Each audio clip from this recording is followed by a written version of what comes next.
हरे कृष्णा। रामाय रामभद्राय रामचंद्राय वेदसे रघुनाथाय नाथाय सीताया पतये नमः।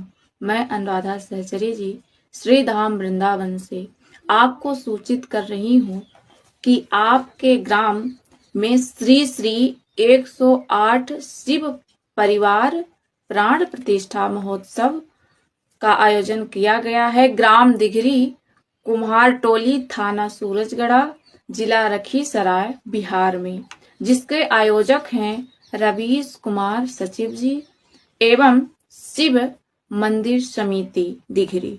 मैं लेकर आ रही हूँ श्री राम कथा भव्य झांकी के साथ 22 अप्रैल से 25 अप्रैल तक, तथा आप सभी भक्तजन आए और कथा को श्रवण कर अपने जीवन को सफल बनाएं।